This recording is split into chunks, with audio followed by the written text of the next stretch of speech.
oy salaam sama gaay yi na ngeen def di nuyu ku nekk di turam ak santam rawatina sama mbokk diaspora bi nga xam ne kenn du ñoom ñu ngi leen di ziar bu wér ci weeru koor bi di leen jox seen wàccuwaay foofu ngeen mënti nekk fa ngeen nekk ci àdduna bi yëpp di ñaan weer bi lépp luñ ci jàmm yàlla na ko suñu borom nangu ful ko yàlla may ñu teewee ko ay at yu bëri at bu ci ñëw rek dàq beneen bu ci topp yàlla mën na ko yàlla def waaw sama gars yi ñu ngi woon ci koom-koom ci économie l'état actuel de l'économie de notre pays bi nga xam dafa nekk à terre waaw ñëwoon naa ci pour wax leen rek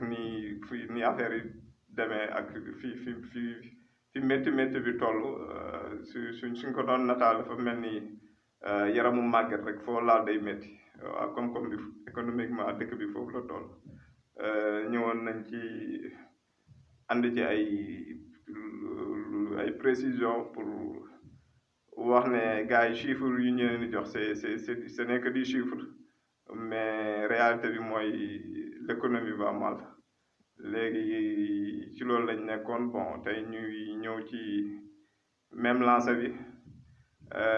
mais tey ñu ñëw ci li nga xam ne dafa concerner finance publique nga xam ne Macky Sall ba mu faloo lu ñu njëkk a wax mooy gouvernance sobre et vertueuse waaye ba mu dawalee gisuñ loolu li ñu gis mooy gouvernance sombre et douteuse waaw moo tax ñu ne tey nañ ñëw ci li nga xam ne suñu finance publique noonu lay doxee ci dëkk boo xam ne alalam bëriwul noonu yëpp ndax alal bi yëpp lu ci ëpp ci ay taxes ak impôt lay jóge donc état buy dundee noonu da nga war a assainir sa finance publique ba nga xam ne mbir mi dina am équilibre ci nu muy doxee voilà léegi dañ nekk ci dëkk boo xam ne suñ budget ñu koy estimer ci ay 5150 milliards tolluñ dëkk bu mel ni France tolluñ ko ñetti weer ci économie mais pour wan la manque de sérieux bu nekk ci ñi nga xam ne ñoo ñu jiite plus précisément Macky Sall mooy France mi nga xam ne économiquement ñoo ëpp Sénégal doole téeméeri junne yoon oto bu Macky Sall di dawal Macron du gént sax jënd oto bu mel noonu waxuma laa ak daan da koy dawal suñ ministre yi oto yi ñu dawal ministre français yi duñ gént sax naan dañuy jënd oto yu mel noonu balaa nañ koy dawal suñ directeur généraux yi kazaalika na ko noonu oto yi ñuy dawal boo demee France xalaatuñ sax dawal oto yu toll noonu te li ci gën a doy waar sax mooy oto yooyu noonu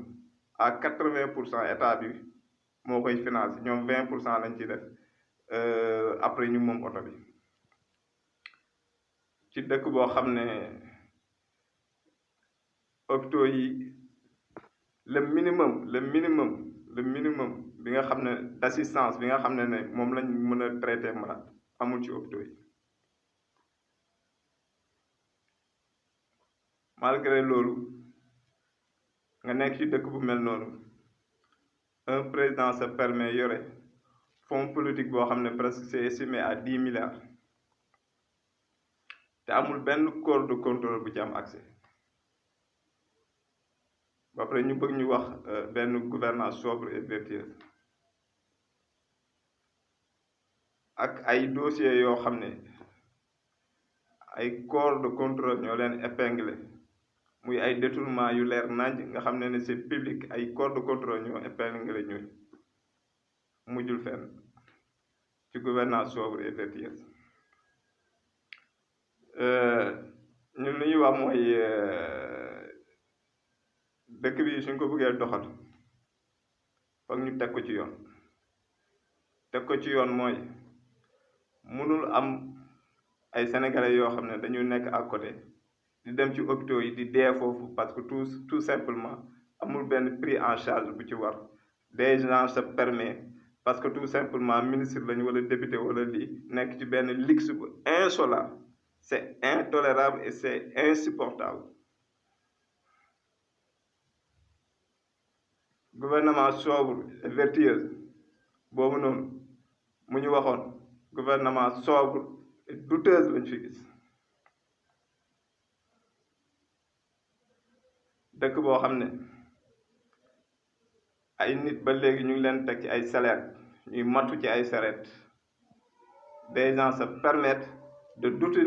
détourner des milliards te dara du leen ci fekk gouvernement sobre et vertueux bu Macky Sall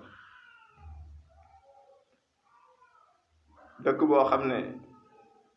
kilo yàpp presque mu ngi ci 4000 francs il se permet ne day yokk le nombre de députés de 165 à 172 gouvernement sobre et vertueux bu Macky Sall donc lu ma leen bëggoo wan rek mooy que waa yi nekk fi pour l'intérêt du pays dafi nekk pour l'intérêt des Français ñi nga xam ne ñoo ko jàppale ba mu falu jël alal bi yëpp jébbal ko français yi ba pare nag ne français yi dénk naa leen sama bopp gannaaw yàlla yéen ak assurer sama sécurité waa ñun nag ñu koy wax soxlawuñ France sécuriser ñu ñun soxlawuñ keneen sécuriser ñu sécurisation bu yàlla doy nañu sëkk ak barke donc comme moom daf ñu diggoon gouvernance sobre et vertueuse defu ko ñoo andil ñu gouvernance sobre et douteuse may wax ne ñun bu ñëwee ci kàttanu yàlla dina am gouvernance sobre vertueuse équilibrée nga xam ne sénégalais bu nekk dina gis boppam ci dëkk bi xam ne ci dëkk bi la dëkk kenn ëppalewu fi kenn dara ku ci nekk luy sa àq ak sa yelleef ñu jox la ko en faisant quoi mooy rationaliser les dépenses publiques ba nga xam ne yenn dépenses yoo xam ne amul benn njëriñ dañ koy def uniquement pour caser ay clientèle politique comme lu mel ni ay institutions yoo xam ne dañ leen créer te amul population bi benn njëriñ ñu ci dépenser des milliards rien que pour caser une clientèle politique ñu dajji institution yooyu sànni ko fële xaalis boobu ñu doon dépenser ci institution yooyu ñu dugal ko def ko ci santé améliorer les conditions des travailleurs de la santé améliorer les plateaux techniques yenn postes fictifs yi nga xam ne dañ koy créer aussi dans les agences ñu dindi ko dajji ko sànni ko fële jël xaalis boobu noonu dugal ko ci dans les priorités li nga xam ne dafa intéresser les Sénégalais wala ñu jël ko dugalaat ko ci impôt bi pour mën a wàññil Sénégalais cherté dund bi nga xam ne ñu ngi koy dund bés bu nekk te jeexagul tey donc encore une fois may wax jeunesse bi nañ gën a mobiliser wu waat gën a boole doole yi ndax waa ji wane na ne instant bi nii ci ay nen la toog ba boo xoolee nu muy doxalee rek di nga xam ne kii vraiment sentir na ne vraiment siège bi yëngatu na te ñun loolu moo ñu ci gën a intéressé mu xam ne vraiment siège bi yëngatu na di wax gars yi nañ gën a mobiliser waat préparer législative yi wàcc ci terrain bi lijjante parrainage yi préparer législative yi exiger waa ji cohabitation doggali ko yaa ngi dégg avant 2024 ñu jël réew mi doxal ko sénégalais bu nekk gis ci boppam xam ne sénégalais la dëkk bi moo ko moom gis ci boppam santé ci boppam loolu mooy suñu mbëbët loolu mooy suñu bëgg-bëgg ci loolu lañ nekk ci loolu la ñuy xeex guddeeg bëccëg te incha allah si kàttanu yàlla dinañu defal ndam yàlla dinañu defal ndam bu yaatu di wax gars yi nañ gën a mobiliser waat te préparer opération doggali waaj ndax waa ji lu ko fi dese bëreetul di nuyu ñëpp di sant ñëpp di leen wax ba fan yi incha allah ñu ngi ci liggéey bi ñu ngi ci liggéey bi na gaa yi gën a jàpp rek waaw ku ci affaire bi gën a yaatu gaa yi gën a jàpp li ci kanam raw li bët jaa ngeen jëf puissance